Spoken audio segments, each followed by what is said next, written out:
Com que frequência você atualiza seu computador? A cada 2, talvez 5 anos.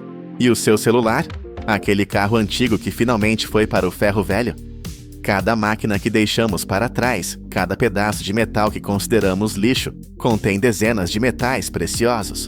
Estes não são materiais comuns.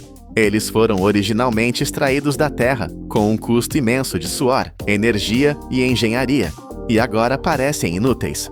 Mas é aqui que a verdadeira história começa. Você está olhando para o ponto de partida de uma indústria global que movimenta mais de 700 mil milhões de dólares. E dentro dessas instalações colossais, esses metais não morrem, eles renascem. O que parece ser um cemitério de sucata é, na verdade, o berçário de recursos futuros. Mas como? Como é que se pega nesta montanha caótica de aço retorcido, plástico misturado e fios de cobre e se desfaz este nó? Como é que a humanidade transforma este lixo num metal tão puro e forte como no dia em que foi extraído, usando temperaturas de milhares de graus? Esta é a história de uma das transformações mais incríveis do planeta. Tudo começa aqui, um pátio de coleta de metal. À primeira vista, pode parecer um caos de poeira e aço rangendo, mas não se engane. Por trás desta fachada, existe um sistema logístico de uma complexidade e estratégia impressionantes. Isto não é um ferro velho, é uma mina. Uma mina urbana do século XXI que funciona de forma muito mais inteligente. Esta rede global de locais de coleta e armazenamento poupa ao planeta a extração de mais de 400 milhões de toneladas de minério de ferro todos os anos. Isso equivale a uma economia de centenas de bilhões de dólares em custos de mineração, transporte e tratamento de resíduos. O processo é de alta tecnologia e começa com o peso. Caminhões gigantes transportando o fim da vida útil da nossa sociedade têm de passar por balanças eletrônicas de 60 toneladas. Cada quilo de entrada é registrado com precisão. Nos centros mais modernos, a tecnologia de rastreamento por RFID, ou identificação por radiofrequência, monitora cada remessa. Isto não é exagero, é essencial para prevenir a perda de materiais imensamente valiosos, como o cobre, o alumínio ou o níquel, que poderiam perder-se no meio da confusão. O objetivo destas instalações é global. Países como o Japão, a Alemanha e a Coreia do Sul tratam-nos como elos vitais no comércio mundial de metais reciclados. Cerca de 30 a 40% de todo o fluxo de metal reciclado do mundo é enviado através dos oceanos. Dezenas de milhões de toneladas de sucata de aço são exportadas dos Estados Unidos para alimentar as siderúrgias da Índia, Turquia e Vietnã. O impacto ambiental disto é colossal. Cada tonelada de sucata devidamente recolhida evita a emissão de mais de 2 toneladas de dióxido de carbono. Esta fase, aparentemente simples, é a primeira linha de defesa da economia verde. Mas nesta forma caótica, irregular e volumosa, a sucata é um pesadelo logístico. Pior do que isso, é perigosa. Antes de poder ser transportada ou processada em segurança, ela precisa ser domada. É aqui que entra a força bruta. Carcaças de carros desmanchados, estruturas de máquinas industriais, chapas de metal retorcidas.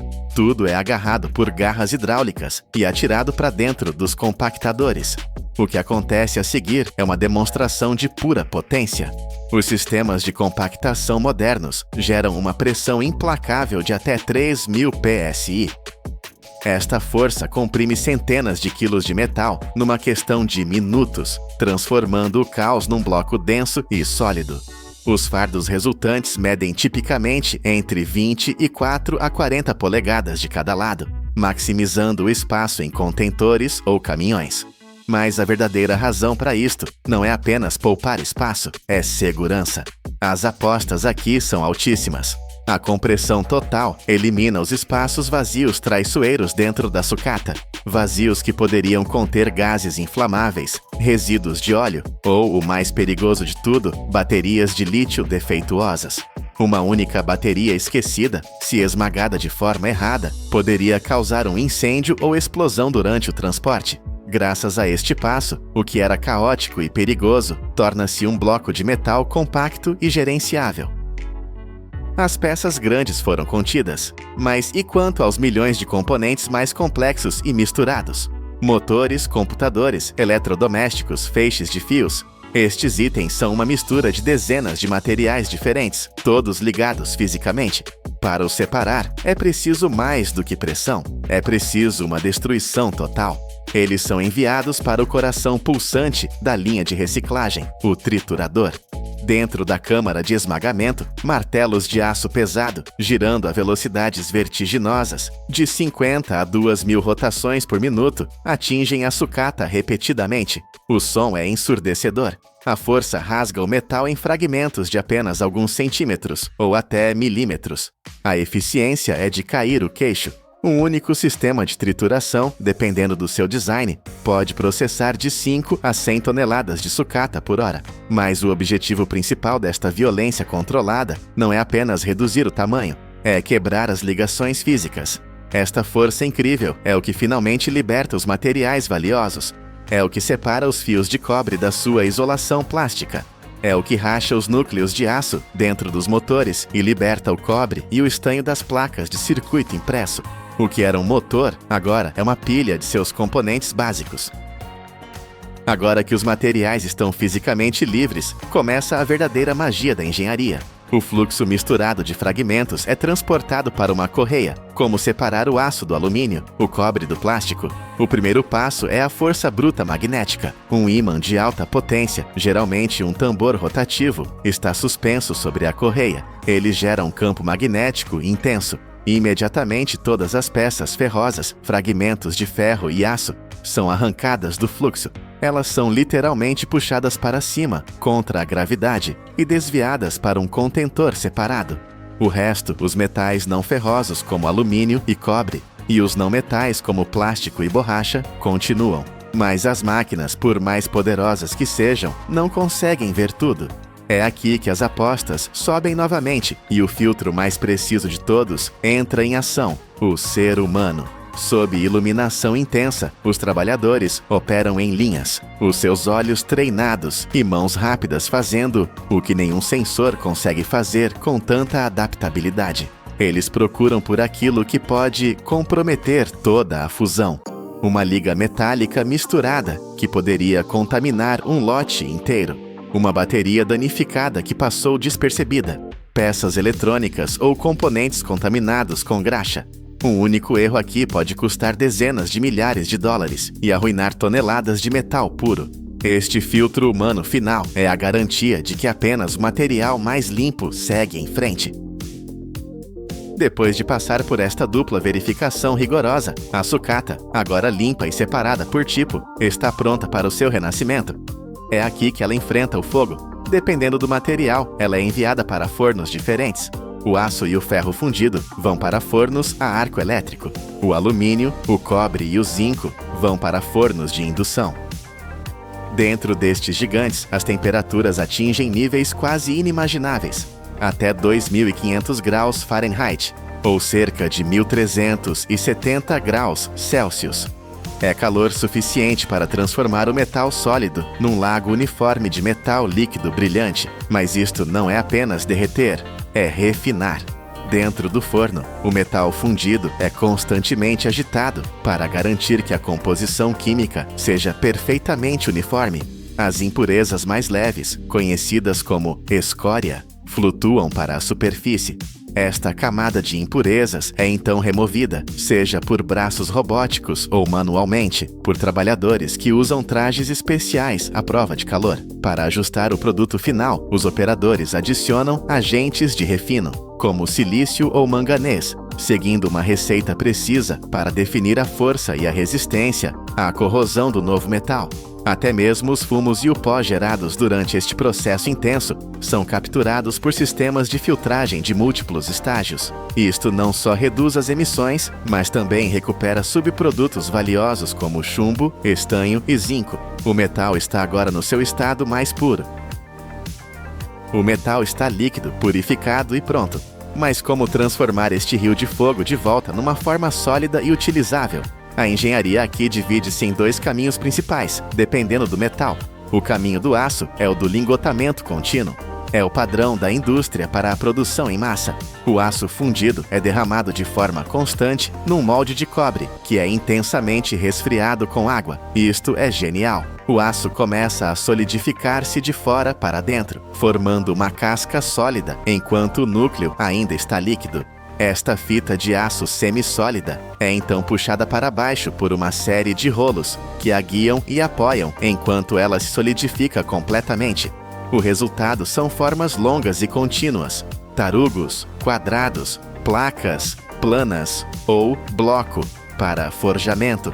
Estas formas são então cortadas em comprimentos padrão, usando maçaricos de oxicombustível. O caminho do alumínio é diferente, sendo um metal com um ponto de fusão mais baixo, cerca de 1220 graus Fahrenheit, 660 Celsius, e com uma condutividade térmica muito alta, o resfriamento deve ser controlado meticulosamente. Ele é frequentemente vertido em moldes de ferro, fundido ou aço, resfriados com água circulante. Qualquer variação muito rápida na temperatura pode causar rachaduras na superfície ou aprisionar gases no interior, arruinando o lingote. É um equilíbrio delicado entre calor e frio. O metal está sólido novamente, mas antes de poder ser enviado para construtoras ou fábricas de automóveis, ele deve passar na inspeção final e receber a sua proteção. As bordas irregulares dos lingotes de alumínio são aparadas. Cada peça é inspecionada visualmente para detectar microfissuras. Depois, vem a proteção contra o seu inimigo natural, a oxidação. Os lingotes ou bobinas são embrulhados em papel especial tratado com óleo antioxidação ou em filme plástico PE termoencolhível. Isto protege as superfícies limpas contra a umidade e o pó durante o transporte. Finalmente, cada pacote recebe a sua identidade. Uma etiqueta de alumínio gravada a laser ou um código QR é afixado. Isto não é um simples rótulo, é um passaporte de rastreabilidade completa. Ele contém o número do lote, a composição exata da liga, a data de produção, a linha de produção e todos os padrões de qualidade internos. Os feixes de vergalhões de aço são firmemente amarrados com cintas de aço galvanizado. As bobinas de aço laminado são envoltas em papel resistente à ferrugem. O que era sucata caótica é agora um produto industrial de alta tecnologia, totalmente rastreável e pronto para o seu próximo ciclo de vida. Mas você sabia? Esta indústria não só recicla metal, ela recicla energia. Pátios de reciclagem bem geridos podem reduzir o lixo sólido e as emissões tóxicas em até 70% em comparação com os aterros sanitários. Você sabia que cada tonelada de aço reciclado poupa mais de 2 toneladas de emissões de CO2? E que alguns daqueles trituradores são tão potentes que podem processar 100 toneladas de sucata numa única hora? Voltamos a pensar naquele computador antigo, naquele carro que chegou ao fim da linha. De fragmentos que pareciam ter alcançado o fim definitivo de suas vidas, a indústria de reciclagem de metais forjou uma jornada completamente nova. Cada lingote de alumínio fundido e cada bobina de aço laminado que sai destas fábricas é mais do que apenas um produto. É a prova de que os materiais podem ser revividos. É um testemunho do que acontece quando a engenhosidade humana e a tecnologia se unem. O aço e o alumínio não são apenas renascidos. Eles tornam-se mais uma vez a espinha dorsal de milhões de estruturas modernas, prontos para construir o nosso futuro. Aquela caixa de cartão que chegou hoje à sua porta, que você abriu e descartou sem pensar, não é o fim da história. É o começo de uma jornada industrial épica. Todos os anos, mais de 110 milhões de toneladas de papel e cartão são descartadas só nos Estados Unidos. Com essa quantidade, seria possível construir uma muralha de caixas que vai até a Lua e volta. A maioria vê nisso uma montanha de lixo, mas para a indústria é uma mina de ouro. Escondido no ciclo de vida de cada caixa está um segredo. Ela pode renascer não uma, não duas, mas até 7 vezes. Como é que algo destinado ao lixo se transforma na espinha dorsal do comércio global, vez após vez? Prepare-se para testemunhar um dos processos de ressurreição industrial mais impressionantes do planeta. A jornada começa no caos do nosso consumo diário. Nos bastidores de supermercados e nos armazéns de gigantes do comércio eletrônico, o volume de cartão descartado é colossal. Aqui, prensas hidráulicas poderosas entram em ação, comprimindo montanhas de caixas soltas em fardos perfeitos e densos, cada um pesando quase 1 tonelada. Estes cubos de cartão são o primeiro passo para transformar o caos em ordem. Todos os dias, milhares destes fardos são carregados em caminhões e iniciam a sua peregrinação até os centros de reciclagem. Ao chegarem aos portões da fábrica, o ar vibra com o rugido de máquinas colossais. Cada caminhão é pesado, cada fardo é descarregado e inicia-se a primeira batalha, na guerra contra a contaminação. Inspetores humanos e sensores ópticos trabalham em conjunto, numa linha de defesa implacável. A sua missão: caçar os inimigos da reciclagem. Pedaços de fita plástica, agrafos de metal esquecidos, fios de nylon, qualquer vestígio de gordura ou umidade excessiva. Um único erro pode comprometer toneladas de matéria-prima. Um fardo contaminado é um lote inteiro arruinado. Após esta triagem rigorosa, os fardos são classificados por tipo: o robusto cartão canelado, o elegante cartão plano, as caixas com impressão colorida. Cada categoria seguirá um destino diferente, pois a qualidade do produto final depende desta separação inicial. Com o exército de fardos limpo e organizado, eles estão prontos para o batismo. Para se tornarem matéria-prima, eles precisam de ser desfeitos, devolvidos à sua essência fibrosa. E a única força capaz de o fazer em escala industrial é a força brutal da água. Bem-vindo ao coração pulsante da fábrica, o hidropulper. Um caldeirão gigante com capacidade para dezenas de milhares de litros de água aguarda a sua refeição. Um a um, os fardos de 1 tonelada são largados neste vórtice violento. A água não é calma, ela é uma força da natureza controlada. Lâminas de rotor maciças, o coração mecânico de todo o processo, giram a centenas de rotações por minuto. Elas criam uma turbulência tão intensa que a estrutura multicamadas do cartão é simplesmente desintegrada. A cola endurecida que unia as folhas é arrancada. As tintas e os finos revestimentos plásticos são descolados das fibras como pele velha. A mistura é intencionalmente diluída até um estado quase líquido, onde apenas 1 a 2% é fibra e o resto é água. Esta sopa diluída dá a cada fibra espaço para respirar, permitindo que a água a ataque de todos os lados, limpando-a e separando-a das suas vizinhas. O que antes era um bloco sólido de cartão é agora uma pasta castanha e espessa, uma massa uniforme de celulose. É o primeiro vislumbre de uma nova vida, mas esta pasta ainda é grosseira, impura e fraca. Antes de poder tornar-se papel forte, as suas fibras, como músculos cansados, precisam de ser recondicionadas e fortalecidas a um nível invisível a olho nu. Esta sopa de fibras ainda é fraca e caótica.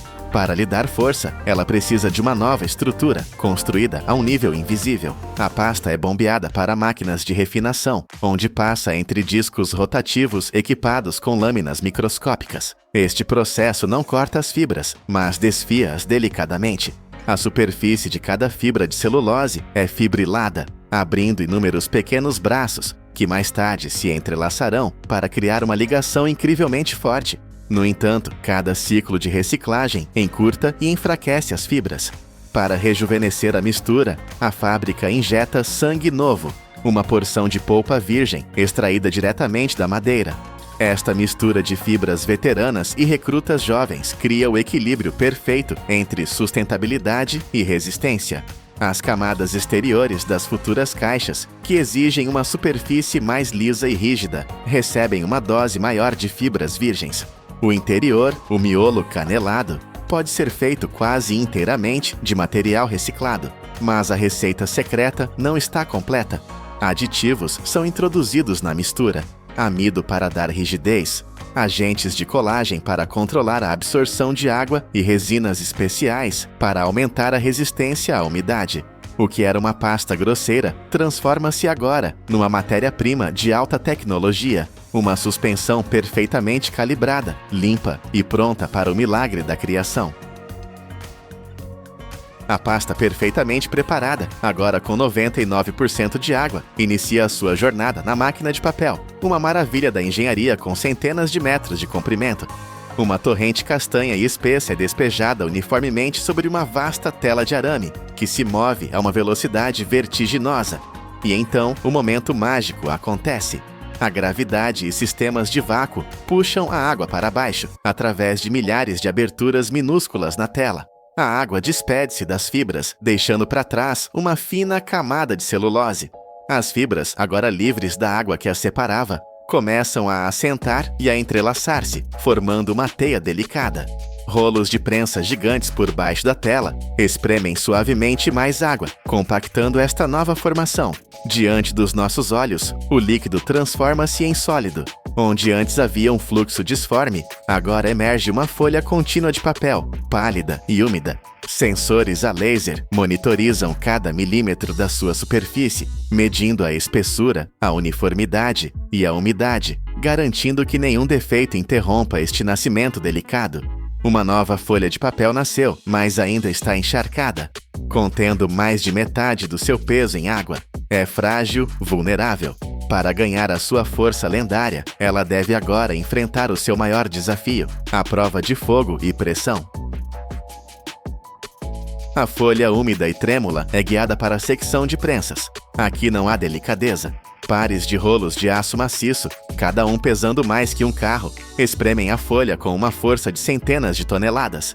A água é literalmente esmagada para fora das fibras, que são forçadas a unir-se numa ligação mais íntima e forte.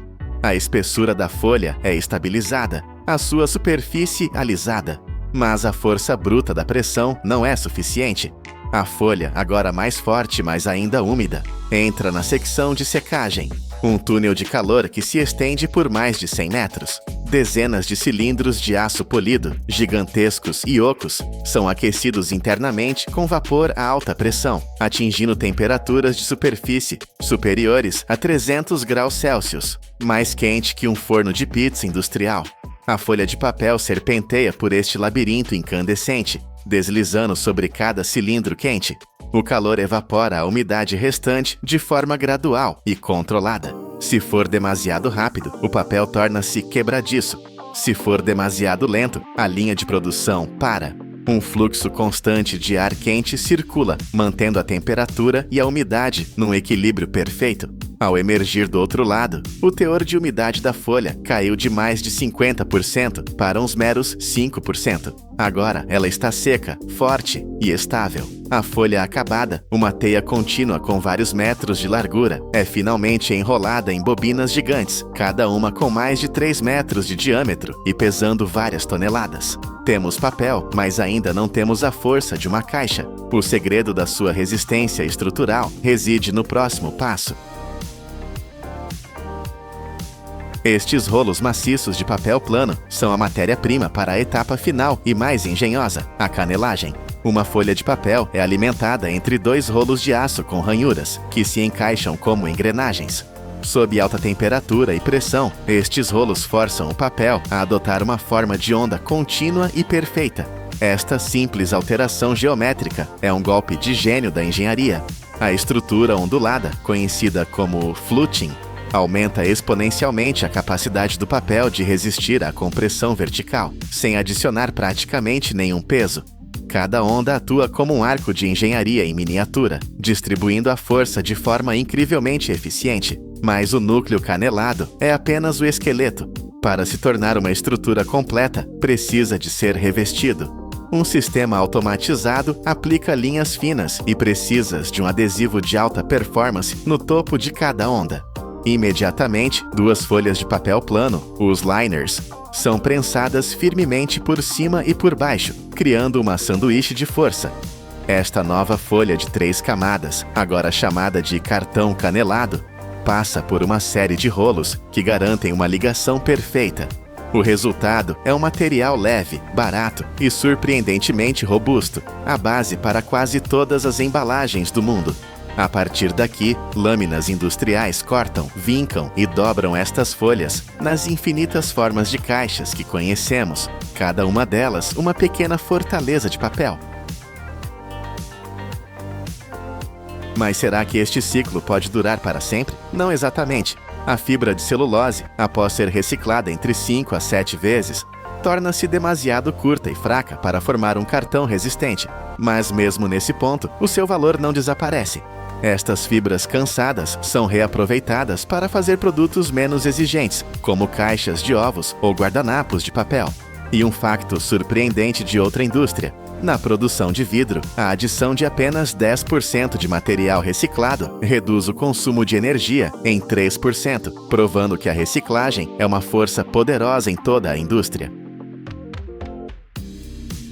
E assim, o ciclo fecha-se.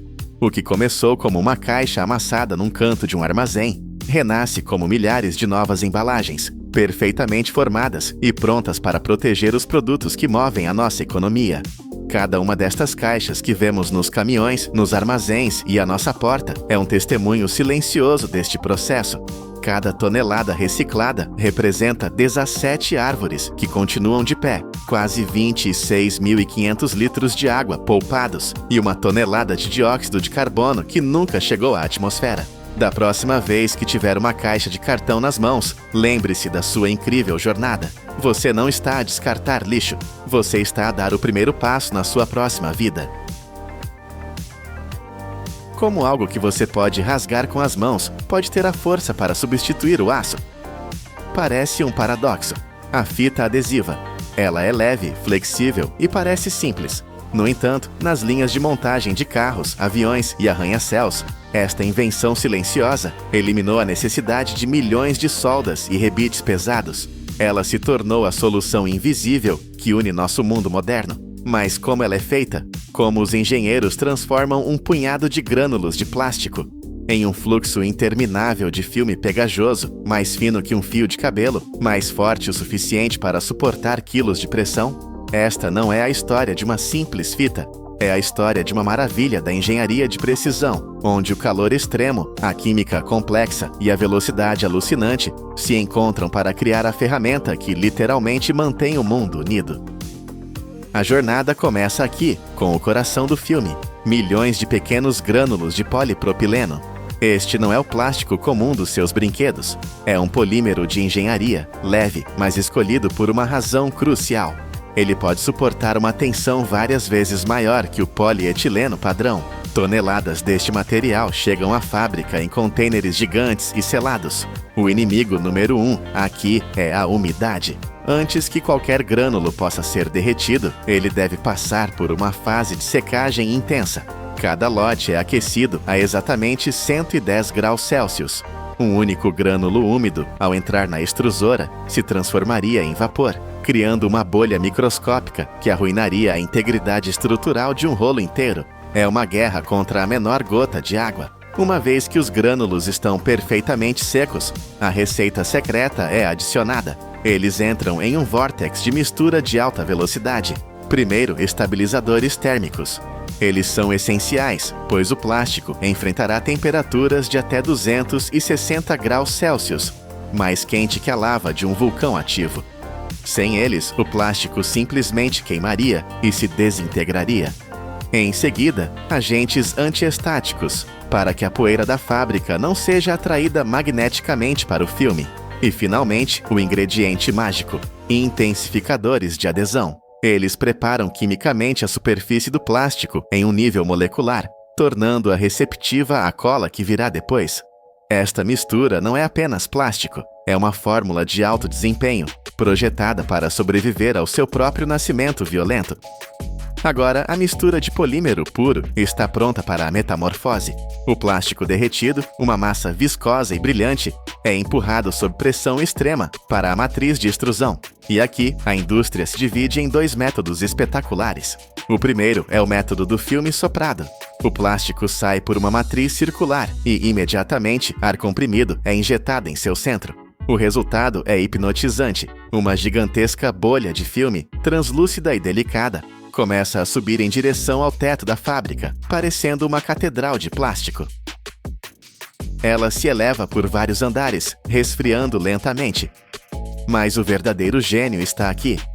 Ao ser inflada, a bolha estica o plástico em duas direções ao mesmo tempo, longitudinal e transversalmente. Este estiramento biaxial alinha as cadeias de polímero em uma grade entrelaçada, dando ao filme uma força e resistência ao rasgo quase sobrenaturais. O segundo método é mais brutal e rápido, a tecnologia de filme fundido. Aqui não há bolha. O plástico derretido é forçado através de uma matriz plana, uma fenda estreita, com apenas alguns milésimos de polegada de largura. Este fluxo contínuo de resina líquida cai diretamente sobre um rolo de resfriamento maciço. Este cilindro de metal polido gira em alta velocidade e é mantido a uma temperatura glacial, entre 15 e 21 graus Celsius. No instante em que o plástico quente toca o metal frio, sua estrutura é instantaneamente congelada. Este congelamento rápido cria um filme que é perfeitamente plano, opticamente puro e possui um brilho superior. É a escolha ideal para fitas transparentes de alta qualidade ou para aquelas que receberão impressão de logotipos, onde cada centímetro deve ser impecável. 2 técnicas, um objetivo: criar a base perfeita. O filme agora é forte e claro, mas ainda é inútil. Falta o seu superpoder: a aderência. O filme, agora em rolos gigantes com quilômetros de comprimento, entra na seção de revestimento. É aqui que a pegajosidade é aplicada e é um processo de precisão de nível cirúrgico. Dependendo da finalidade da fita, o adesivo pode ser um acrílico à base de água, famoso por sua durabilidade e resistência ao envelhecimento e ao calor, ou uma borracha sintética, que oferece aquela aderência instantânea e agressiva. Este adesivo é mantido em tanques selados, constantemente agitado para garantir que sua viscosidade seja uniforme a cada segundo. O filme passa em alta velocidade por uma série de rolos de aplicação. Uma lâmina de aço ultra fina, calibrada por computador, flutua sobre a superfície, espalhando o adesivo em uma camada com apenas alguns microns de espessura. Quão fino é um micron? Cerca de 50 vezes mais fino que um único fio de cabelo humano. A tolerância para erros é 0. Uma gota a mais e a fita ficará grudenta e falhará. Uma gota a menos e ela não colará. Imediatamente após o revestimento, o filme mergulha em uma jornada por túneis de secagem aquecidos, com temperaturas entre 82 e 104 graus Celsius. O calor evapora todos os solventes, deixando para trás apenas a pura pegajosidade, agora permanentemente ligada ao filme. Em alguns casos, para fitas industriais, esse processo é feito 2 vezes. Uma camada de base para se fundir ao filme e uma camada externa para o máximo desempenho. O filme pegajoso está quase pronto, mas em que ele será enrolado? Em paralelo, em outra parte da fábrica, um herói desconhecido está sendo criado: o núcleo de papelão. Esta não é uma peça secundária, é a espinha dorsal estrutural da fita. Para produzi-los, longas tiras de papel craft de fibra longa, escolhido por sua incrível resistência à compressão, são alimentadas em uma máquina de enrolamento. As tiras são revestidas com um adesivo forte, como PVA ou amido, e então enroladas em espiral em torno de um mandril de aço, fixado em um ângulo preciso de 30 a 45 graus. À medida que as camadas se sobrepõem, rolos de pressão entram em ação, aplicando uma força de 150 psi. Isso é mais de 10 vezes a pressão dentro do pneu do seu carro. Essa força esmaga as camadas de papel umas contra as outras, criando um tubo sólido, denso e sem falhas. A verdadeira mágica, no entanto, é o corte. À medida que o tubo contínuo sai da máquina, lâminas de liga de carboneto, girando milhares de vezes por minuto, entram em ação. Elas produzem um zumbido agudo e penetrante, enquanto fatiam o tubo em núcleos individuais. O processo é monitorado por sensores a laser que garantem que cada corte tenha uma precisão de 5 milésimos de polegada. Essa precisão obsessiva garante que quando o núcleo for para a linha de enrolamento, ele estará perfeitamente plano e balanceado. Agora, as 2 linhas de produção se encontram, os gigantescos rolos de filme pegajoso e os núcleos de papelão perfeitamente calibrados chegam à estação de enrolamento final. É aqui que a velocidade se torna o nome do jogo. Um núcleo vazio é travado no eixo. Sensores a laser o centralizam com precisão coaxial. Do outro lado, o rolo mestre de filme é mantido sob tensão constante por um freio eletromagnético. Este freio é o cérebro da operação, mantendo a tensão do filme dentro de uma janela minúscula, entre 3 e 4 psi.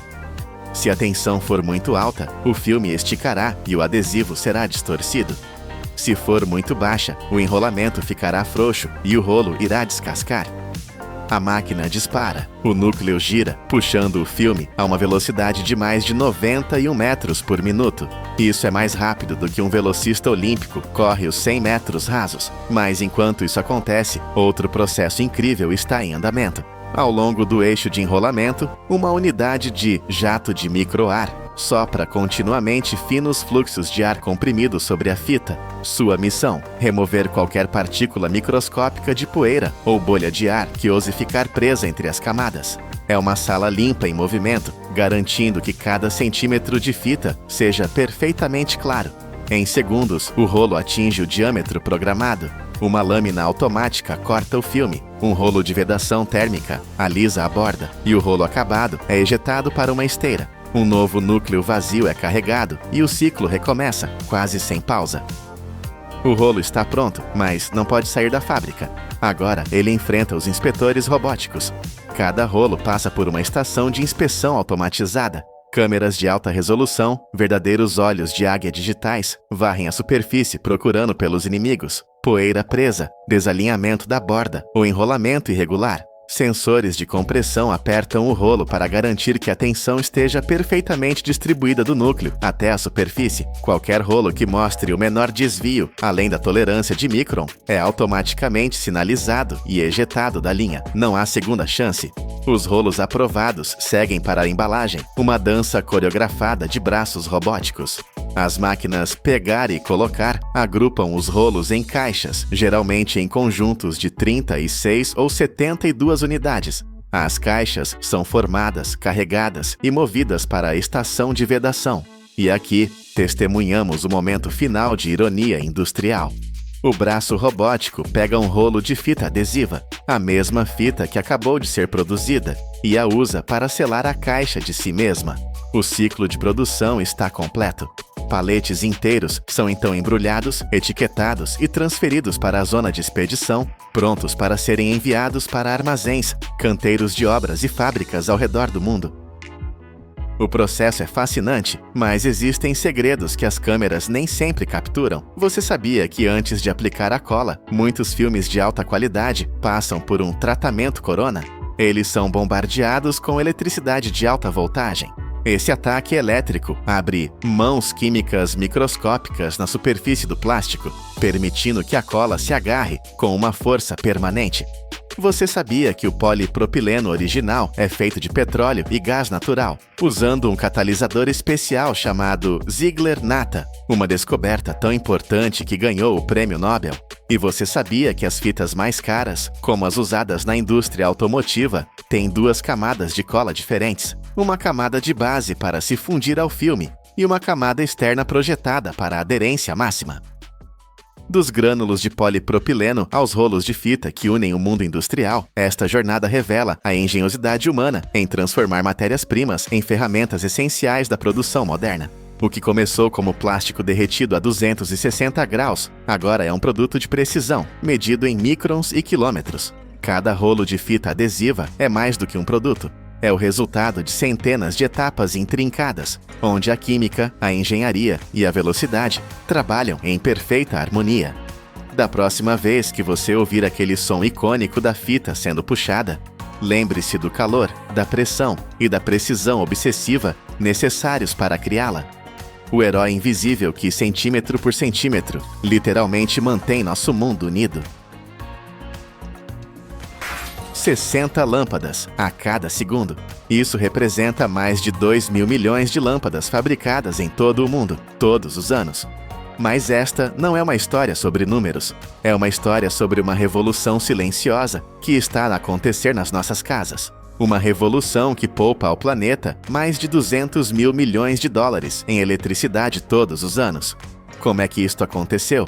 Como é que passamos disto? Um frágil filamento de metal preso em vidro, a arder a temperaturas incríveis. Para isto, um semicondutor microscópico, mais pequeno que um grão de arroz? Qual é o segredo industrial que permite que uma lâmpada dure 1.200 horas, enquanto a outra pode ultrapassar dezenas de milhares? Hoje vamos entrar nas fábricas para testemunhar a batalha das lâmpadas. Esta é a Era do Fogo, contra a Era do Silício. A jornada da lâmpada clássica, a lâmpada incandescente, começa não com metal, mas com vidro e fogo. Tubos de vidro transparente, perfeitamente formados, são alimentados numa correia transportadora rotativa. Estes são os blocos de construção do invólucro. Cada tubo é firmemente preso entre duas cabeças de máquina e, em seguida, mergulha num banho de chamas intensas. Os bicos de gás à sua volta libertam calor, atingindo cerca de 2.300 graus Fahrenheit. A esta temperatura, o vidro torna-se macio, flexível, quase como mel. À medida que o tubo gira constantemente, a sua borda expande-se para fora, formando o gargalo distinto que mais tarde se ligará à base da lâmpada. Mas este não é um simples soprar de vidro. No momento exato em que o vidro está maleável, braços robóticos entram em ação com uma precisão incrível. Eles inserem um fino tubo de exaustão de vidro diretamente no centro do gargalo. Este pequeno canal pode parecer insignificante, mas é a parte mais crucial de todo o design. É a porta de entrada e saída que permitirá criar o vácuo. Ao mesmo tempo, 2 finos fios de cobre são fixados em lados opostos. Estes serão os condutores, os caminhos que levarão a eletricidade ao coração da lâmpada. De seguida, todo o conjunto passa por uma série de chamas ainda mais quentes. O calor é suficiente para derreter ligeiramente o vidro, fazendo-o selar-se firmemente à volta das peças de metal. Uma máquina separada dobra então suavemente estes fios de cobre, moldando-os em 2 pequenos ganchos que se curvam para dentro. Estes ganchos não são decorativos. Eles são os suportes que irão embalar o coração ardente da lâmpada. Cada gargalo de vidro é monitorizado por sensores ópticos, garantindo que cada peça é formada com uma precisão de uma fração de polegada. Agora que o suporte está pronto, as máquinas e os trabalhadores passam à fase mais delicada: instalar o filamento, a verdadeira alma da lâmpada. Numa estação de trabalho separada, uma bobina de arame de tungstênio é desenrolada. O tungstênio é um metal extraordinário, escolhido por uma razão. É capaz de suportar mais de 4.000 graus Fahrenheit sem se desintegrar.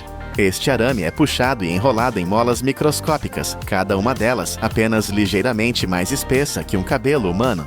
Utilizando pinças magnéticas de precisão, um braço automatizado executa uma operação delicada. Apanha uma destas molas de tungstênio e liga ambas as extremidades aos minúsculos ganchos de cobre que já estão fixos dentro do gargalo de vidro. Assim que está seguro, os sensores verificam se o filamento está perfeitamente tensionado. Se estiver demasiado solto, vibrará e partir-se-á. Se estiver demasiado apertado, estalará com o calor. Tem de estar perfeito. Antes da selagem, todo o conjunto de arames é revestido com uma fina camada de solução de zircônio.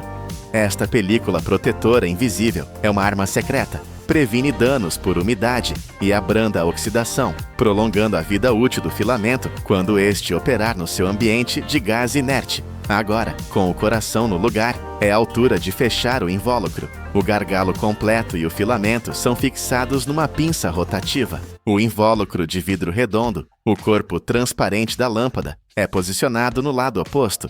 Braços robóticos rodam ambas as peças em direções opostas, guiando a costura através de uma série de chamas de gás. Estas chamas, aquecidas a cerca de 1.600 graus Fahrenheit, fazem o seu trabalho em apenas alguns segundos. O vidro amolece e funde-se numa única ligação, tão perfeita que parece quase invisível. Imediatamente, a lâmpada, agora inteira, passa por uma zona de arrefecimento por ar forçado, onde gás frio impede que o vidro amolecido se deforme. Centenas de lâmpadas avançam, quase completas, mas ainda à espera de serem seladas a vácuo. Uma vez seladas as 2 partes de vidro, a lâmpada entra numa das fases mais críticas, que determina a sua durabilidade geral, a remoção do ar e a injeção de gás inerte. O objetivo aqui é criar um ambiente completamente livre de oxigênio. O oxigênio é o inimigo mortal do tungstênio. Falo ia arder e desaparecer numa fração de segundo. Cada lâmpada é colocada numa cabeça de bomba de vácuo, revestida com uma junta de borracha. Aquele fino tubo de exaustão no gargalo é ligado diretamente ao sistema de sucção.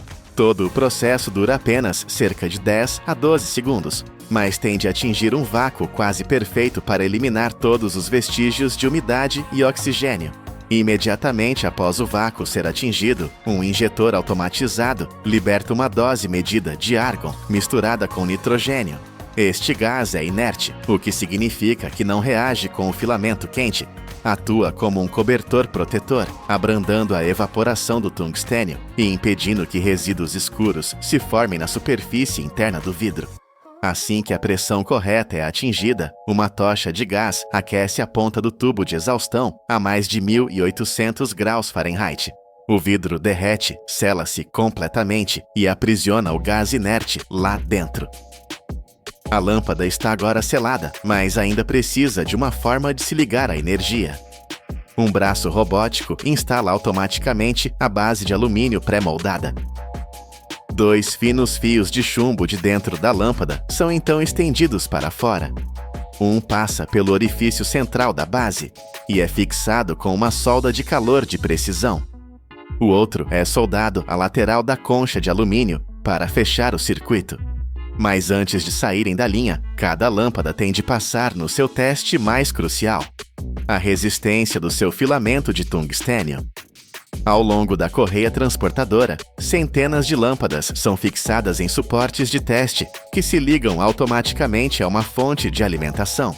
O sistema inicia um ciclo rápido de ligar e desligar, durando cerca de 90 segundos por ronda. Isto simula o uso no mundo real, treinando o filamento sob estresse. Durante o teste, a corrente aumenta gradualmente de 50% para 120% da voltagem nominal. Se o filamento não conseguir suportar a carga, a lâmpada queima instantaneamente e é removida da linha. Enquanto as últimas lâmpadas incandescentes saem da linha, o seu brilho quente e dourado parece uma homenagem a mais de um século de história. No entanto, dentro das fábricas modernas de hoje, uma nova geração já tomou o seu lugar: a lâmpada LED. E o seu processo de fabrico não podia ser mais diferente.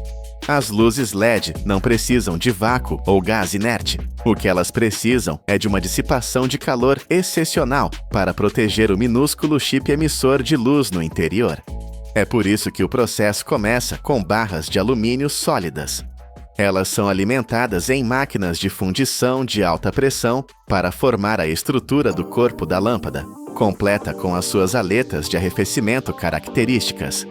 Estas caixas de alumínio são então perfuradas e polidas para criar superfícies perfeitamente lisas, que ajudam a transferir o calor eficientemente do chip LED para o exterior.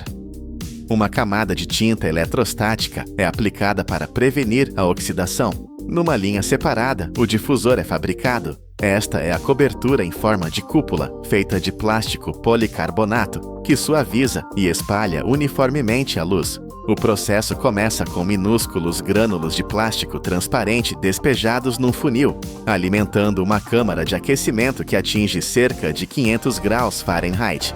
Em segundos, o material derrete e é injetado em moldes. A pressão de injeção mantém-se em torno de 2.000 libras por polegada quadrada, garantindo que o plástico fundido preenche todos os contornos sem prender bolhas de ar. Nos 20 a 30 segundos seguintes, um sistema de arrefecimento forçado estabiliza a estrutura, preservando a clareza da cúpula. Dentro da área de montagem de componentes, centenas de placas de circuito brancas e redondas movem-se firmemente ao longo da correia transportadora. Cada uma está à espera de receber as sementes de luz. O processo começa com uma camada precisa de pasta de solda impressa na superfície da placa. Funciona como um adesivo, mantendo os chips LED no lugar. Momentos depois, a máquina de montagem SMT, Surface Mount Technology, começa a sua operação rápida.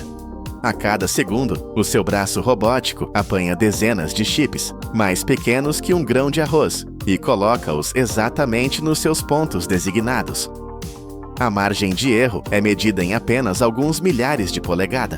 Assim que todos os chips estão colocados, as placas entram num forno de refluxo.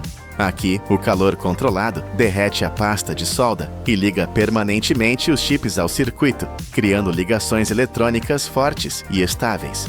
No final deste processo, as placas brilham com dezenas de minúsculos pontos de luz, perfeitamente alinhados e prontos para se juntarem à caixa do dissipador de calor. Depois de as placas de circuito LED estarem completas, elas movem-se para a área de montagem manual, a fase onde a precisão humana ainda importa mais. Aqui, os técnicos instalam o driver. Este é o conversor de potência que permite ao LED operar de forma estável, mesmo quando a voltagem flutua. Com um ferro de soldar de precisão, o técnico liga os fios de alimentação entre a placa LED e o driver, garantindo que cada junta de solda está brilhante e perfeitamente limpa.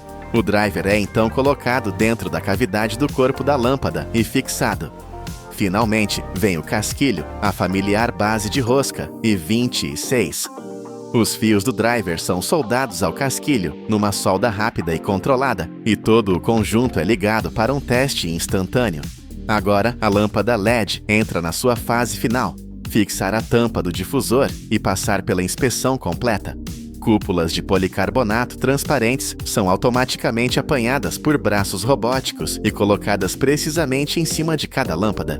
Um fino anel de silicone resistente ao calor é aplicado uniformemente ao longo da borda, e o braço robótico pressiona a cúpula firmemente contra a estrutura de alumínio, garantindo uma vedação perfeita que bloqueia a umidade e o pó. Após alguns segundos de cura, as lâmpadas movem-se através de uma correia de teste de luz. Aqui, sensores ópticos medem o brilho, a difusão, o tom da cor e a estabilidade da luz. Se a iluminação se espalhar uniformemente, sem encandeamento ou cintilação, a lâmpada avança para a área de embalagem automatizada. Aqui, sistemas robóticos colocam cada lâmpada em bandejas antiestáticas, embrulham-nas em mangas protetoras e imprimem códigos QR juntamente com os números do lote de produção. Mas esta jornada de transformação demorou mais de um século. Em 1879, Thomas Edison revelou a primeira lâmpada incandescente capaz de brilhar continuamente durante 40 horas. Apenas um ano depois, ele refinou o seu design, prolongando a sua vida útil para mais de 1.200 horas e inaugurando a era da luz elétrica. No entanto, com o tempo, esta tecnologia revelou os seus limites: baixa eficiência, calor excessivo e alto consumo de energia. No início do século XXI, uma nova revolução começou quando a iluminação LED emergiu, substituindo o filamento de tungstênio por circuitos semicondutores. A poupança de 200 mil milhões de dólares que isto gera é o equivalente à produção anual de centenas de centrais térmicas. De tubos de vidro brilhantes a chips LED, mais pequenos que grãos de areia, a jornada de uma lâmpada é a prova de como a humanidade transforma energia em luz e tecnologia em resistência diária. A lâmpada incandescente deu-nos o nosso primeiro brilho artificial, enquanto os LEDs levaram esse legado adiante com uma eficiência inigualável e vidas úteis que se estendem por dezenas de milhares de horas.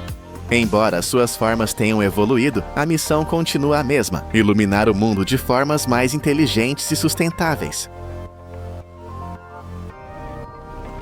Olhe ao seu redor por um segundo. A ponte que você atravessa para o trabalho. A estrutura de aço escondida dentro das paredes do seu prédio. O carro em que você viaja. Quase tudo o que define o nosso mundo moderno é feito de aço. E o aço, na sua forma mais básica, é feito de pedra, rocha, minério de ferro. Mas como você transforma uma rocha vermelha e sem vida no metal mais forte da Terra? Você precisa de fogo, mas não qualquer fogo. Você precisa de um calor tão intenso que derreteria a própria rocha. Um calor constante de quase 2.000 graus Celsius. E para criar esse tipo de fogo, o carvão comum que usamos para um churrasco é completamente inútil. Ele queimaria rápido demais, se transformaria em cinzas. Você precisa de algo muito mais puro, muito mais forte. Todos os dias, mais de 10.000 toneladas deste material negro e brilhante são consumidas pelas usinas siderúrgicas do planeta. Chama-se coque. E aqui está o segredo que poucas pessoas sabem. O seu verdadeiro trabalho não é apenas queimar. O seu trabalho mais importante é químico. Ele é a chave secreta que destranca o metal preso dentro da rocha. Esta é a história de como a engenharia humana pega uma montanha inteira de carvão, a cozinha por quase 20 horas seguidas em um forno sem ar para forjar o esqueleto invisível, mas todo-poderoso do nosso mundo. O coque é, sem exagero, a espinha dorsal de toda a indústria metalúrgica. Pense nele não apenas como o combustível, mas como o ingrediente ativo. Se o aço fosse pão, o coque seria o fermento. É ele que causa a transformação. Dentro das fábricas gigantescas, ele faz duas coisas. Primeiro, gera o calor extremo. Segundo, e mais importante, ele realiza a química. liberta o oxigênio do minério de ferro, deixando o metal puro para trás. Por causa desse papel duplo e insubstituível, a indústria siderúrgica que depende dele é um motor econômico inacreditável. Só nos Estados Unidos, esta cadeia de produção gera quase 520 bilhões de dólares todos os anos. É mais do que o produto interno bruto inteiro de muitos países. Ela sustenta direta ou indiretamente cerca de 2 milhões de empregos. Mas este poder colossal tem um custo igualmente colossal. Este é o grande paradoxo da nossa era. O processo de queima do coque nos altos fornos é a maior fonte de emissões de carbono em toda a indústria. É responsável por algo entre 65% e 80% de todo o dióxido de carbono libertado pela fabricação de aço. Cada tonelada de aço que produzimos tem uma sombra de carbono, e ela começa aqui. Para entender por que este material sujo é tão vital, nossa jornada começa muito antes do fogo da fábrica. Ela começa nas profundezas da terra. Em minas a céu aberto que mais parecem montanhas invertidas, máquinas titânicas operam em uma escala difícil de imaginar. Escavadeiras gigantescas do tamanho de prédios de 3 andares removem a terra. Elas carregam caminhões basculantes que parecem saídos de um filme de ficção científica. Cada caminhão pode transportar mais de 400 toneladas de carvão bruto em uma única viagem. Isso é o peso de 80 elefantes adultos, movido por um único veículo. Em outros lugares, a busca pelo carbono acontece em um mundo totalmente diferente. Milhares de pés abaixo da superfície, em túneis escuros e estreitos, máquinas de corte contínuo abrem caminho pela rocha. O ar é pesado e a temperatura pode chegar a 120 graus Fahrenheit, ou quase 50 graus Celsius, não por causa de máquinas, mas pelo calor da própria terra. Robôs e transportadores movem o carvão em um fluxo constante para a superfície. A escala global é quase incompreensível. Todos os anos, a humanidade extrai mais de 8 bilhões de toneladas de carvão. Desse número gigantesco, quase 1 bilhão de toneladas são destinadas a um único propósito: alimentar as coquerias do mundo. Imagine um trem de carga tão longo que poderia dar a volta ao planeta. E tudo isso apenas para fazer coque. Mas este carvão bruto, recém-saído da mina, não está pronto. Ele é uma mistura de tamanhos, poeira e impurezas. Para se transformar em coque, ele precisa primeiro de uma preparação precisa, quase como uma receita de alta gastronomia. Primeiro, ele passa por trituradores e britadores. O objetivo não é fazer pó. Pó de carvão queimaria instantaneamente, como fogos de artifício, e seria inútil. O objetivo é criar pedaços uniformes. O carvão triturado é então despejado em enormes peneiras vibratórias de múltiplos andares. É aqui que a mágica do tamanho acontece. O tamanho ideal para o processo de cozimento é muito específico, entre 1 e 3 polegadas, ou cerca de 2,5 a 7,5 centímetros. Por quê? Se for menor, ele sufoca o fluxo de ar dentro do alto forno. Se for maior, o calor intenso de 1000 graus não consegue penetrar até o centro do pedaço. Tudo que é muito grande ou muito pequeno é filtrado e removido. O que resta é o carvão perfeitamente dimensionado, mas ainda não acabou. Agora começa a arte da mistura. Assim como um mestre de café mistura grãos diferentes para obter o sabor perfeito, os engenheiros misturam diferentes tipos de carvão.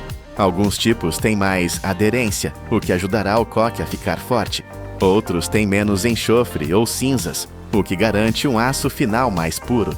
Em salas de controle, computadores calculam as proporções exatas, misturando-os ao quilo para criar a receita perfeita. Quando a mistura de carvão está pronta, ela é levada por correias transportadoras para o coração da usina, as baterias de coque. Imagine uma fileira maciça de fornos parecidos com fornos de pão gigantes, mas com uma diferença crucial. Eles são câmaras altas e estreitas, com quase 20 pés, ou 6 metros de altura, e 40 pés de comprimento. O carvão é despejado pelo topo, enchendo completamente cada câmara. Assim que a câmara está cheia, portas de aço maciças, pesando várias toneladas, descem e selam a abertura hermeticamente. E então o calor começa. Mas aqui está a regra de ouro, o segredo de todo o processo. Não há oxigênio lá dentro. O carvão não é queimado, ele é cozido. Pense nisso como o processo de assar mais extremo do planeta. Chamas de gás aquecem as paredes da câmara por fora e o calor irradia para dentro. Por 16 a 20 horas contínuas, o carvão é assado a uma temperatura de quase 2.000 graus Fahrenheit ou 1.100 graus Celsius. Se um único vazamento permitisse a entrada de oxigênio, todo o lote queimaria, viraria cinza e o processo falharia. A câmara deve ser uma tumba selada. Lá dentro, o carvão sofre uma metamorfose. Ele amolece, borbulha e libera tudo que não é carbono, umidade, gases, alcatrão, amônia. É uma purificação absoluta pelo calor. O que resta depois de quase um dia não é mais carvão. É uma estrutura de carbono quase pura. Após quase um dia de transformação silenciosa, chega o momento mais dramático e visualmente impressionante, a descarga. Não há explosão. Há um silêncio tenso, rompido apenas por um rangido baixo e profundo. As portas gigantescas em ambas as extremidades do forno se abrem. De um lado, uma máquina empurradora, o pusher, começa a se mover. É um ariete de aço maciço, perfeitamente alinhado, que avança centímetro por centímetro. A precisão aqui é de milímetros. Se o ariete errar o alinhamento, ele pode colidir com a parede de tijolos refratários, causando um dano de milhões de dólares e parando a produção. O ariete empurra, e do outro lado do forno, uma parede inteira de coque, com 6 metros de altura, brilhando em um laranja avermelhado ofuscante a 1.000 graus, emerge da escuridão. No instante em que este material incandescente encontra o ar, ele tenta entrar em combustão, mas não há tempo. Ele cai em um vagão de contenção especial, que o leva imediatamente para a torre de têmpera. É aqui que o fogo encontra a água. Milhares de bicos de água desabam sobre o coque quente. A reação é instantânea e violenta. Um rugido ensurdecedor, um trovão que faz o chão da usina tremer, enquanto colunas colossais de vapor branco sobem dezenas de metros no ar, envolvendo tudo em névoa. Em fábricas mais modernas, o processo é a seco. Gás inerte como nitrogênio é soprado através do coque quente. Este gás rouba o calor e, em vez de desperdiçá-lo, é canalizado para girar turbinas, gerando eletricidade para alimentar a própria fábrica. É a engenharia transformando um problema, calor extremo, em uma solução, energia limpa. O material que resta são blocos pretos e porosos, que brilham como metal. Este é o coque pronto, mas antes de cumprir seu destino, ele passa por um último exame. Ele é novamente peneirado para garantir o tamanho perfeito de 1 a 3 polegadas. Amostras são levadas ao laboratório. Lá, eles são colocados em tambores rotativos, como uma máquina de lavar gigante cheia de pedras, e girados para ver o quanto eles quebram. Somente o coque mais forte e resistente pode ir para o alto forno. E agora, o destino final, o alto forno. É uma estrutura titânica, um poço de fogo com dezenas de metros de altura. Pelo topo, camadas são carregadas em uma sequência precisa. Primeiro coque, depois minério de ferro, depois calcário e então mais coque. Lá dentro, a temperatura ultrapassa os 3.600 graus Fahrenheit, quase 2.000 graus Celsius. E aqui, a mágica química finalmente acontece. O coque, agora na temperatura máxima, libera um gás especial chamado monóxido de carbono. Este gás está faminto por oxigênio. Ele sobe pelo forno e encontra o minério de ferro, que é óxido de ferro. O gás faminto ataca a rocha e rouba o oxigênio dela. É uma reação química que liberta o ferro. A rocha sólida se desfaz e o ferro puro, agora líquido, escorre para o fundo do forno, formando um rio de metal derretido. O coque agiu como a chave que destrancou o metal. Este rio de metal laranja brilhante que escorre do fundo do forno ainda não é o aço que usamos, é ferro gusa. E ele tem um problema. Está sujo, contaminado com todo o carbono que acabou de absorver do coque. Este excesso de carbono o torna quebradiço como vidro. Para limpá-lo, ele precisa de uma etapa final, a mais violenta de todas. O ferro gusa líquido é despejado em um conversor básico de oxigênio, ou BOF, um recipiente gigante em forma de pera. Então, uma longa lança de oxigênio desce do teto e dispara um jato de oxigênio puro a velocidades supersônicas diretamente no metal derretido. A reação é uma violência controlada, um rugido que abala o edifício. uma fonte de faíscas brancas e chamas que sobem alto. É o som do oxigênio queimando o excesso de carbono e as impurezas. Em questão de minutos, o ferro quebradiço é purificado, transformando-se no aço forte e flexível que conhecemos. A partir daqui, o aço líquido está pronto. Ele é derramado em moldes para solidificar em grandes blocos. Mas, enquanto ainda estão vermelhos de calor, esses blocos são enviados para os laminadores. Pense neles como rolos de macarrão industriais gigantes e poderosos. O aço quente passa entre rolos de aço maciço, que o espremem com uma força de milhares de toneladas, tornando-o mais fino e mais longo. É este processo de esmagamento que força os cristais do metal a se alinharem, dando ao aço sua força lendária. Ele se transforma em chapas finas para carros, vigas para prédios ou os trilhos que conectarão cidades. Mas antes de terminarmos, você sabia? O coque não é apenas uma estrutura forte, ele é, na verdade, uma esponja de carbono. É sua estrutura interna porosa, que permite que o ar quente flua através dele no alto forno. Mas é a força dessa estrutura de esponja que o impede de ser esmagado pelas toneladas de minério de ferro empilhadas sobre ele. Nenhum outro material no mundo pode fornecer calor extremo, força estrutural e a química de redução, tudo ao mesmo tempo. E aqueles gases e alcatrão liberados durante o cozimento de 20 horas? Eles não são desperdiçados. Eles são capturados, limpos e usados como gás combustível para aquecer os próprios fornos. É um ciclo quase perfeito. Então, como você transforma a rocha em aço? Você precisa da chave. Você usa o coque. Da escuridão total da mina, ao cozimento selado de 20 horas, até o inferno controlado de 2000 graus do alto forno. Cada viga que sustenta uma ponte, cada chapa de metal que forma um navio, existe por causa deste esqueleto de carbono. É a prova da nossa engenhosidade, da nossa capacidade de dominar os elementos. Mas é também a nossa maior conta a pagar. Aquele gás, o dióxido de carbono, que é liberado quando o oxigênio é roubado da rocha, é o fantasma nesta máquina. O nosso mundo moderno, forte e imponente, é construído inteiramente sobre este processo. E a maior questão da engenharia para o século XXI é esta: agora que o dominamos, como vamos reinventá-lo? Esta camisa, esta toalha, estes lençóis, suaves, simples, familiares, tão comuns que se tornam invisíveis. Mas este objeto do dia a dia é o ponto final de uma odisseia industrial, uma jornada que começa aqui, num campo de flores brancas. Esta é a planta do algodão. Uma única espécie que, todos os anos, produz mais de 55 bilhões de libras de fibra. Esta pluma aparentemente delicada é a matéria-prima que sustenta uma indústria têxtil global, avaliada em trilhões de dólares. Como é que esta humilde penugem branca colhida sob o sol é transformada, fiada, tingida e tecida nos tecidos que nos vestem e confortam? O processo é muito mais complexo, muito mais preciso e mecanicamente intenso do que a maioria de nós alguma vez imaginou. Esta é a história não contada de como a agricultura antiga se fundiu com a engenharia de ponta para tecer, literalmente, a própria trama das nossas vidas.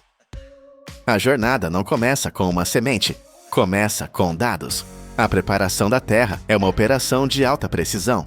Os agricultores aram o solo a uma profundidade de 8 a 12 polegadas. Isto é vital para quebrar a terra compactada, permitindo que as futuras raízes respirem e procurem água.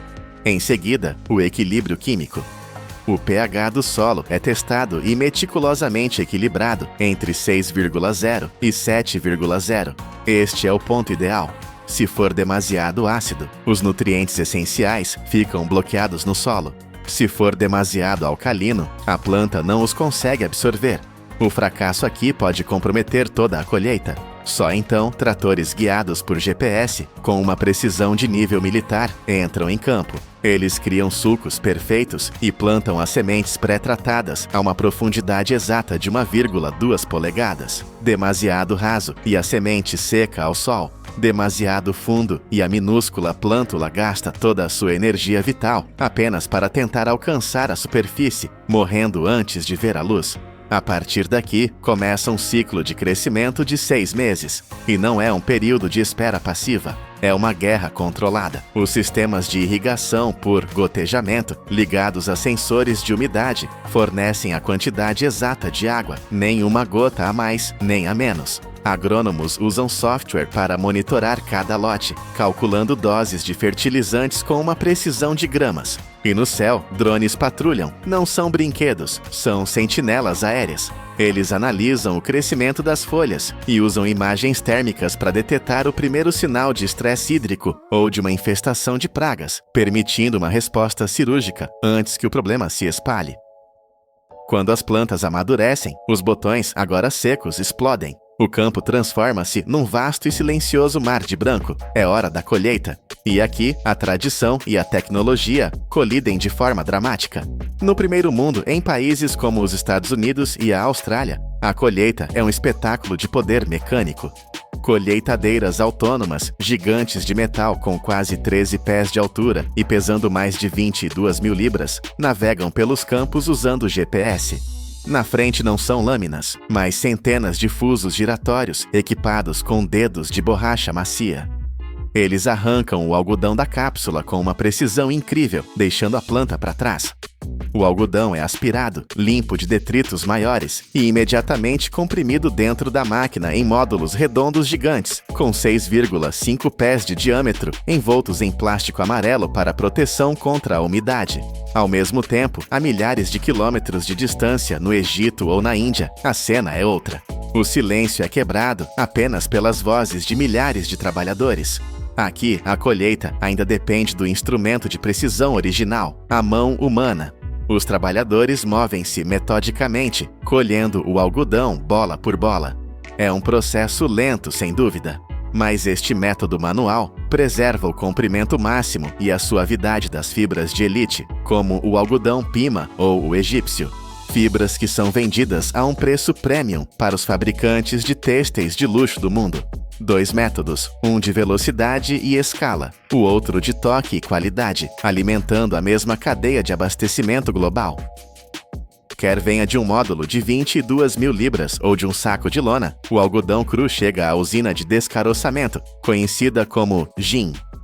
É aqui que a força bruta encontra a precisão cirúrgica. Os módulos são abertos e o algodão é alimentado num sistema de limpeza primária. Ventiladores centrífugos maciços, soando como turbinas a jato, sugam poeira, folhas e pequenos galhos. Correntes de ar quente secam as fibras. E então, o algodão entra no coração da máquina. Dezenas de serras circulares, montadas num eixo, giram a milhares de rotações por minuto. O som é ensurdecedor. Estas serras agarram as fibras de algodão e puxam-nas através de fendas de metal extremamente estreitas, chamadas costelas. As fendas são a chave. São largas o suficiente para a fibra passar, mas estreitas demais para a semente. As sementes duras e pesadas batem contra as costelas e caem num transportador separado. As apostas aqui são imensas. Uma fração de milímetro a mais na folga e as sementes passam, contaminando todo o lote de fibra. Uma fração a menos e as serras rasgam e destroem a própria fibra que deveriam salvar. Uma GIN moderna, trabalhando 24 horas por dia, pode processar mais de 15 fardos de algodão por hora. As fibras limpas são então reunidas por escovas rotativas e empurradas para uma câmara de limpeza secundária, onde filtros finos removem as impurezas restantes. O resultado é um fluxo contínuo de fibra branca, pura, sedosa e pronta para a próxima transformação. Mas primeiro ela precisa ser contida. O algodão limpo é canalizado para uma prensa hidráulica automatizada. Esta não é uma prensa comum. Possui sensores nos 4 cantos para garantir que os pistões apliquem uma pressão perfeitamente uniforme. Uma densidade desigual num fardo pode arruinar a consistência da fiação mais tarde. O fardo final, perfeitamente cúbico e etiquetado com dados de rastreabilidade, está pronto para a fiação. É aqui que o caos fofo se torna ordem forte. O fardo é aberto e o algodão é alimentado na máquina de cardagem. Pense nisso como uma cama de pregos em alta velocidade. Milhares de agulhas de aço finíssimas giram desembaraçando, penteando e alinhando cada fibra individual numa única direção. O que emerge do outro lado é uma fita delicada e etérea chamada sliver. Parece leve como fumaça, quase frágil demais para ser tocada. Como é que esta teia de aranha se torna um fio forte o suficiente para fazer jeans? A resposta é a torção. Várias destas fitas sliver são combinadas e esticadas numa estrutura de estiragem, garantindo uma uniformidade absoluta. Em seguida, elas entram na estrutura de fiação fina. Aqui, os fusos giram a milhares de rotações por minuto. Eles puxam a fita e torcem-na implacavelmente. É esta torção, esta força mecânica pura, que entrelaça os milhões de microfibras, transformando a fraqueza em força. Sensores ópticos monitoram cada fio. Se um quebrar ou a espessura desviar por 1 micron, a máquina para instantaneamente. Agora temos fio, milhares e milhares de carretéis de fio de algodão forte e uniforme. Eles são levados para a sala de tecelagem, e esta sala é um ataque aos sentidos. Não são apenas algumas máquinas, é uma vasta rede, um organismo mecânico vivo. O som de centenas de teares trabalhando em uníssono é um trovão rítmico que se sente no peito. A fábrica usa 2 técnicas principais. A primeira é a tecelagem clássica. Milhares de fios verticais, o urdume, são mantidos tensos, enquanto uma lançadeira ou um jato de ar dispara um fio horizontal. A trama. Por entre eles, há velocidades incríveis, trancando-os no lugar. Isto cria têxteis firmes e duráveis, como o denim ou a lona. A segunda técnica é a malharia, knitting. Em vez de uma grade, isto é uma dança complexa de agulhas que formam laçadas, entrelaçando-as umas nas outras. Isto cria os tecidos macios e elásticos que conhecemos como camisetas ou moletons. Em ambos os processos, a tensão é tudo. Sensores de vibração e movimento monitoram cada máquina. Se um único fio se desalinhar, o sistema tem de recalibrar instantaneamente, ou a tensão rasga o tecido e um rolo inteiro é perdido. Os rolos maciços de tecido que saem destes teares são chamados de tecido cru. Eles são fortes, mas ásperos, sem cor e sem vida. Eles são transferidos para a instalação de tingimento. E isto não é apenas um banho, é uma operação química de alta pressão. Primeiro, o tecido é lavado para remover quaisquer óleos ou poeiras da tecelagem. Em seguida, ele entra numa caldeira de tingimento selada. Temperatura, pH e tempo de imersão são controlados por computador. Cada variável é crítica, mas o processo mais inteligente acontece com misturas de algodão e poliéster.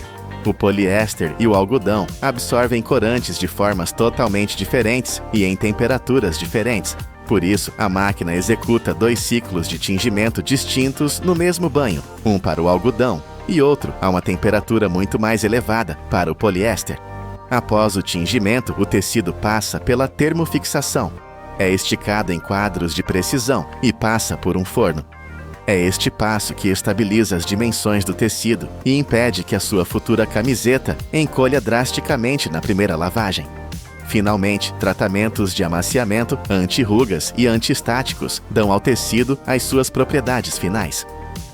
Temos agora um material de engenharia, forte, colorido e macio. A etapa final é a montagem. O tecido é enviado para o piso de corte. Em muitas fábricas, este passo crucial ainda é humano.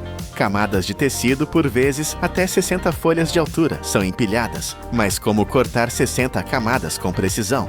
Um poderoso sistema de vácuo suga todo o ar por baixo da mesa, comprimindo as 60 camadas num bloco quase sólido, impedindo qualquer movimento. Então, um trabalhador qualificado, usando um cortador elétrico rotativo, desliza através do material, seguindo os padrões com uma precisão de milímetros. As peças numeradas são então empilhadas e enviadas para a linha de costura. É uma sinfonia de movimento. Mesas transportadoras movem as peças entre centenas de operadores, cada um especializado num único passo. As máquinas de costura de alta velocidade disparam a mais de 5.000 pontos por minuto, mais rápido do que o olho humano pode acompanhar. criando costuras consistentes. Mas para detalhes complexos, como um colarinho ou um bolso, a velocidade pura cede à precisão humana, e as mãos firmes de um artesão assumem o controle. Cada peça de vestuário é prensada a vapor, medida e rigorosamente inspecionada antes de ser dobrada e embalada. Mas sabia que nada disto é desperdiçado? As sementes que separamos no gin não são lixo. Elas são prensadas para fazer óleo de cozinha ou processadas em ração animal rica em proteínas. E a própria fibra, a sua magia está escondida. Cada fibra de algodão é composta por milhares de células de celulose ocas. É esta estrutura oca que lhe permite absorver umidade e respirar, mantendo-nos frescos. E aquele fardo de algodão que vimos ser prensado? Um único fardo contém fibra suficiente para produzir mais de 10.000 camisetas de algodão. Desde aquela minúscula semente, plantada com precisão de GPS, passando pela força bruta das serras do gin, pela engenharia complexa da fiação que transforma fumaça em força, pela química de alta pressão do tingimento e pela velocidade da linha de montagem. O algodão percorreu uma longa e incrível jornada. Por trás de cada fio está o esforço invisível de agricultores, engenheiros e trabalhadores em todo o planeta. E assim, aqueles 55 bilhões de libras de fibra, colhidas em campos brancos, tecem-se silenciosamente na própria trama das nossas vidas.